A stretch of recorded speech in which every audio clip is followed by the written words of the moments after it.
കർഷകരുടെ പ്രശ്നം വന്നപ്പോ അവിടെ ഓടിയെത്തുന്ന രാഹുൽ ഗാന്ധി പ്രതിനിധാനം ചെയ്യുന്ന ഒരു രാഷ്ട്രീയമുണ്ട്. ആ രാഷ്ട്രീയത്തിനെ ഇന്ത്യയിലെ ഫാസിസ്റ്റുകളെ ചെറുക്കാൻ, തോൽപ്പിക്കാൻ കഴിയുകയുള്ളൂ. ഞാൻ എപ്പോഴും പറയാറുണ്ട്, ഞാൻ ആവർത്തിക്കുകയാണ്, അതിനേക്കാൾ ഉദാഹരണമില്ലാത്തത് കൊണ്ട്. നമ്മുടെ രാജ്യത്ത് ഇപ്പൊ വലിയ പ്രശ്നം നായപിടുത്തമാണ്. അറിയാലോ നിങ്ങൾക്ക്, എല്ലാ മുനിസിപ്പാലിറ്റിയുടെയും എല്ലാ കോർപ്പറേഷന്റെയും എല്ലാ പഞ്ചായത്തിന്റെയും പ്രശ്നമാണ്. നമ്മളുടെ മേനകാ ഗാന്ധിയുടെ നായസ്നേഹം കൊണ്ട് രാജ്യത്ത് മനുഷ്യന്മാർക്ക് ജീവിക്കാനാവാത്ത അവസ്ഥയാണ്. നമുക്കറിയാം, നായാണ് പ്രശ്നം. നായപിടുത്തം നിങ്ങൾ ആലോചിച്ച് നോക്ക്. നമ്മളുടെ കാസർഗോഡ് മുനിസിപ്പാലിറ്റി ഒരു തീരുമാനം എടുത്തു, നായനെ പിടിക്കാൻ തീരുമാനിച്ചു. നായപിടുത്തക്കാർ കാസർഗോഡ് മുനിസിപ്പാലിറ്റിയിൽ വന്ന് ഇറങ്ങുകയാണ്. കയ്യിൽ മറ്റേ സിറിഞ്ചുണ്ട്, മറ്റേ കമ്പിയുണ്ട്. നായനെ ഒരു 1/2 കിലോമീറ്റർ ദൂരത്തിൽ കണ്ടാൽ പിടിക്കാൻ മിടുക്കരായ നായപിടുത്തക്കാരുണ്ട്.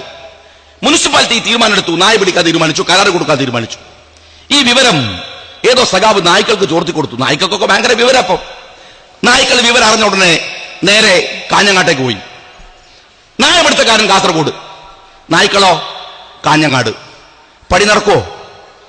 നായ ഉള്ളെടുത്ത് നായപിടുത്തക്കാരനാണ്. രണ്ടാളും കൂട്ടിമുട്ടിയല്ലേ പണി നടക്കൂ. സഖാക്കൾ നിങ്ങൾ ഭയങ്കര ഉഷാറാണ്, ഫാക്ഷിസത്തെ നിങ്ങൾ ശരിയാക്കിക്കാളൂ, BJP നിങ്ങൾ കടിച്ചു പറിച്ച് തിന്നാളൂ. പക്ഷെ BJP എവിടെയുള്ളത്? ബീഹാറിലാണ്. BJP എവിടെയുള്ളത്? മഹാരാഷ്ട്രയിലാണ്. BJP എവിടെയുള്ളത്? ഡൽഹിയിലാണ്. നിങ്ങളുള്ളത് കുറച്ച് കാസർഗോഡാണ്. പണി നടക്കൂലല്ലോ. BJPയിലടുത്ത് നിങ്ങളില്ല, നിങ്ങളുള്ളടത്തോ BJP ഇല്ല. നിങ്ങൾ തമ്മിൽ കണ്ടുമുട്ടിയാലല്ലേ ഒന്ന് BJPയെ ശരിയാക്കാൻ നിങ്ങൾക്ക് പറ്റൂ. ഇന്ത്യ മഹാരാജ്യത്ത് ഫാക്ഷിസം ഉള്ളയിടത്തൊന്നും നിങ്ങളില്ല, നിങ്ങളുള്ളിടത്ത് ഫാഷിസ്റ്റുകളുമില്ല. പിന്നെ കണ്ണൂർ ജില്ലയിൽ BJP, കാസർഗോഡ് ജില്ലയിൽ BJP.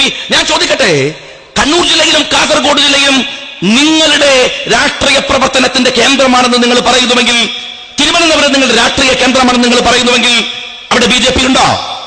BJP എവിടെ ഉള്ളത്? കേരളത്തിൽ BJP എവിടെ ഉള്ളത്? BJP നിങ്ങൾ പറ പത്തനംതിട്ട, BJP നിങ്ങൾ പറ എറണാകുളം, BJP കുറിച്ച് നിങ്ങൾ പറ ഇടുക്കി. 100% മുസ്ലിങ്ങളുണ്ടല്ലോ മലപ്പുറത്ത്. BJP ഉണ്ടോ? കോഴിക്കോട്. മാർക്സിസ്റ്റ് പാർട്ടിക്ക് ശക്തി ഉള്ളയിടത്തൊക്കെ നിങ്ങൾ സമീപിക്കുന്ന നയവൈകല്യങ്ങൾ കൊണ്ട് രാജ്യത്ത് ഫാഷിസ്റ്റുകൾ ഉണ്ടായിട്ടുണ്ട്. അതിന്റെ ഫലം എന്താണെന്നറിയോ നിങ്ങൾക്ക്? എന്തുകൊണ്ട് രാജ്യത്ത് കേരളക്കരയിൽ മതവർഗീയവാദികൾ മുസ്ലിം കമ്മ്യൂണിറ്റിക്കകത്തൊന്നും വന്നില്ല? മുസ്ലിം ലീഗിന്റെ ട്രീറ്റ്മെന്റ് അതാണ് കുഞ്ഞാലിക്കുട്ടി സാഹിബ് പറഞ്ഞത് നേരത്തെ. ലീഗിന്റെ ട്രീറ്റ്മെന്റ് അതാണ്.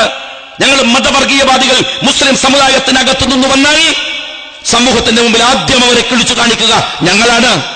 ഞങ്ങൾക്ക് മടിയില്ല, ഞങ്ങൾക്ക് പ്രയാസമില്ല. അത് പറയാനുള്ള ബാധ്യതയും ഉത്തരവാദിത്തവും ഞങ്ങളെ സംബന്ധിച്ചിടത്തോളം ഞങ്ങളുണ്ട്. ഞങ്ങളത് കാണിക്കാറുണ്ട്, ഞങ്ങളത് കാണിക്കുന്നുണ്ട്. നിങ്ങളോ? ഞാൻ മുസ്ലിം യൂത്ത് ലീഗിന്റെ പ്രവർത്തകരോട് പറയട്ടെ, നമുക്ക് സമീപകാലത്തെ സംഭവം അറിയാം. എന്താണത്? ഇവിടെ വെള്ളാപ്പള്ളിയുടെ ജാഥ പോയി. കുഞ്ഞാലിക്കുട്ടി സാഹിബ് പറഞ്ഞ പോലെ ഒരു മാൻഹോളിൽ മരിച്ചുപോയ നൌഷാദ്. എത്ര മോശമായിട്ടായിരുന്നു ബഹുമാന്യനായ വെള്ളാപ്പള്ളി താങ്കൾ പറഞ്ഞത്. എത്ര മോശമായിട്ടാണ്. നൌഷാദ് എന്താ ചെയ്തത്? രണ്ടുപേരും മരിക്കുന്നത് കാണുമ്പോ അവരോട് പറയാണ്, നിങ്ങളെ ജാതി സർട്ടിഫിക്കറ്റ് എടുക്ക്, ഏതാ മതം നോക്കട്ടെ.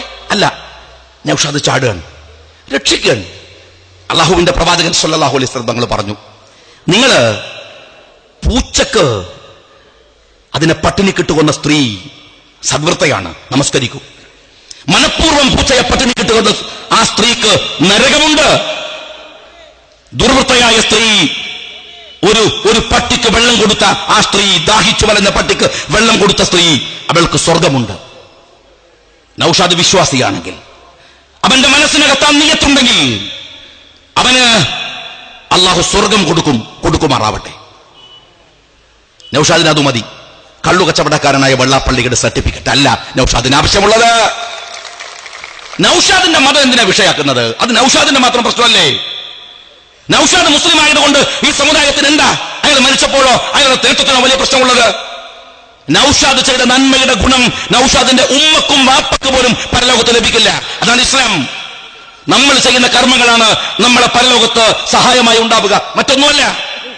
എന്നാ ഞാൻ ചോദിക്കട്ടെ, വയനാട്ടിൽ ബാബു എന്ന് പറയുന്ന ഒരു ദളിത് ചെറുപ്പക്കാരൻ, ആ ചെറുപ്പക്കാരൻ ഒരാൾ പടിഞ്ഞാറത്തറ ഡാമിൽ മുങ്ങി മരിക്കാൻ നിൽക്കുകയാണ്. ചാടി വീണു. ബാബുവിനറിയാം വലിയ ഡാമാണ്, അതിന്റെ പരിസരത്താണ് ബാബു. കിടക്കാൻ നല്ലൊരു കിടപ്പാടമില്ല. രാവിലെ ഭക്ഷണം കഴിച്ചിട്ടുണ്ടായിരുന്നില്ല ബാബു, നീന്താൻ കഴിഞ്ഞില്ല ബാബുവിന്, മരിച്ചുപോയി. വെള്ളാപ്പള്ളി പോയി ചോദിച്ചോ? അവന്റെ ജാതി ആരെങ്കിലും ചോദിച്ചോ? ആ പാവം ചെറുപ്പക്കാരന്റെ മനുഷ്യത്വത്തെ കുറിച്ച് എന്താണ് വെള്ളാപ്പള്ളി നിങ്ങൾക്ക് ആലോചിക്കാനാവാത്തത്? നിങ്ങൾ എന്തിനാണ് മനുഷ്യർക്കിടയിൽ തെറ്റിദ്ധാരണകൾ ഉണ്ടാക്കുന്നത്? ഞങ്ങൾ സമന്വയത്തെ കുറിച്ച് സംസാരിക്കുന്നത്. ഞങ്ങൾക്ക് സങ്കടമുണ്ട് ഈ രാജ്യത്ത് വരുന്ന ഈ ധ്രുവീകരണം. ഇത് അപകടമാണ്. ബീഹാറിൽ, ഉത്തർപ്രദേശിൽ വർഗീയത വന്നാൽ അതൊരു കാറ്റുകൊണ്ട് മാറും. നരേന്ദ്രമോദി വന്നാൽ ലാലുവിന് മാറ്റാനാവും, അദ്വാനി വന്നാൽ മുലായമിന് മാറ്റാനാവും. നോർത്ത് ഇന്ത്യയിലെ വർഗീയത ഒരു തരംഗമാണ്. എന്നാൽ കേരളത്തിൽ വന്നുകൊണ്ടിരിക്കുന്ന വർഗീയത വിദ്യാഭ്യാസമുള്ളവന്റെ വർഗീയതയാണ്. അത് അപകടമാണ്. വെള്ളാപ്പള്ളി, നിങ്ങൾ നുണ പറയുകയാണ്. മുസ്ലിം സമുദായത്തിന് അന്യായമായ കാര്യങ്ങൾ വെച്ചിരിക്കുന്നു ലീഗ് കയ്യിലെന്നല്ലേ? ഞങ്ങളുടെ നേതാവ് CH മുഹമ്മദ് കോയ സാഹിബാണ്. അതിർബനവ് പഠിപ്പിച്ചിട്ടുണ്ട്. CH മുഖ്യമന്ത്രി പദം ആദ്യം ഏറ്റെടുത്തപ്പോ തിരുവനന്തപുരത്തെ അദ്ദേഹത്തിന്റെ പ്രസംഗം, ഇത് ആദ്യത്തെ പ്രസംഗം തിരുവനന്തപുരത്താണ്, NSSന്റെ യോഗത്തിലല്ല. ആ ചരിത്രം അങ്ങനെയാണ്. തിരുവനന്തപുരത്തെ ആദ്യത്തെ ഒരുപക്ഷെ ഒരു ഔദ്യോഗിക വിജ്ഞാപനം പോലെ CH പറഞ്ഞു, എന്റെ സമുദായത്തിന്റെ തലമുടിനാരുടെ അവകാശം ഞാനുള്ള ആൾക്കും വിട്ടുകൊടുക്കില്ല. മറ്റൊരു സമുദായത്തിന്റെ തലമുടിനാരുടെ അവകാശം ഞങ്ങൾ കവർന്നെടുക്കില്ല. ഇത് കുഞ്ഞാലിക്കുട്ടി സാഹിബിന്റെ ജാഥ പുറപ്പെടുകയാണ്. ഞാൻ ഉത്തരവാദിത്വത്തോടെ പറയട്ടെ, ബഹുമാന്യനായ വെള്ളാപ്പള്ളി, രാജ്യം മുഴുവൻ വിഷം വമിപ്പിച്ച് നിങ്ങളും വിഷകല ടീച്ചറും ഒക്കെ പ്രസംഗിച്ചല്ലോ. മറ്റൊരു സമുദായത്തിന്റെ തലമുടിനാരുടെ അവകാശം ഈ മുസ്ലിം കമ്മ്യൂണിറ്റിയുടെ കയ്യിലുണ്ടെന്ന് കണക്ക് കൊണ്ട് വെള്ളാപ്പള്ളി തെളിയിച്ചാൽ അത് പിടിച്ചു വാങ്ങി മറ്റു സമുദായങ്ങൾക്ക് കൊടുക്കാൻ ഈ കുഞ്ഞാലിക്കുട്ടി സാഹിബ് നിങ്ങളുടെ മുമ്പിൽ ജനാധിപത്യ പോരാട്ടത്തിൽ ഉണ്ടാവും. ഒരു സമുദായത്തിന്റെ തലമുടിനാരുടെ അവകാശവും ഞങ്ങൾക്ക് വേണ്ട. ഞങ്ങളുടെ അവകാശം പോരാടി നേടിയെടുക്കാൻ ഒരു വെള്ളാപ്പള്ളിയുടെ സർട്ടിഫിക്കറ്റും ഞങ്ങൾക്കും ആവശ്യമില്ല. അത് തുടരുക തന്നെ ചെയ്യും. നിങ്ങൾ വെറുപ്പ് പ്രചരിപ്പിക്കുകയാണ്. വെറുപ്പുണ്ടാക്കുന്ന പ്രശ്നം എന്താ അറിയോ? നുണ ഫാഷിസത്തിന്റെ ഒരു രീതിയാണ്. നുണ പറയും, ഞാൻ നിഷേധിക്കും. പിന്നെയും നിങ്ങൾ പറയും, ഞാൻ നിഷേധിക്കും. പിന്നെയും ഫാഷിസം പറയും, ഞാൻ നിഷേധിക്കും. പിന്നെയും നിങ്ങൾ പറയും, എനിക്ക് ബോറടിക്കും, ഞാൻ മാറി നിൽക്കും. പിന്നെയും നിങ്ങൾ പറയും, എന്റെ നിഷേധം അറിയാത്ത മറ്റൊരുത്തൻ അത് വിശ്വസിക്കും. ഫാഷിസം അങ്ങനെയാണ്. ഫാഷിസം വെറുപ്പ് പ്രചരിപ്പിക്കും. വെറുപ്പ് ധ്രുവീകരണമുണ്ട്. വെറുപ്പ് തെറ്റിദ്ധാരണ. വെറുപ്പുണ്ടാക്കും. വെറുപ്പ് വയലൻസ് ഉണ്ടാക്കും. വയലൻസ് പോളറൈസേഷൻ ഉണ്ടാക്കും. ഞങ്ങൾ ആ പോളറൈസേഷനെ, ആ വയലൻസിനെ, ആ വെറുപ്പിനെ അതിൽ മരുന്ന് വെച്ച് കെട്ടാനാണ് കുഞ്ഞാലിക്കുട്ടി സാഹിബ് ജാഥ നയിക്കുന്നത്. വെള്ളാപ്പള്ളി, രാജ്യത്ത് ഒരുപാട് പ്രശ്നങ്ങളുണ്ട്.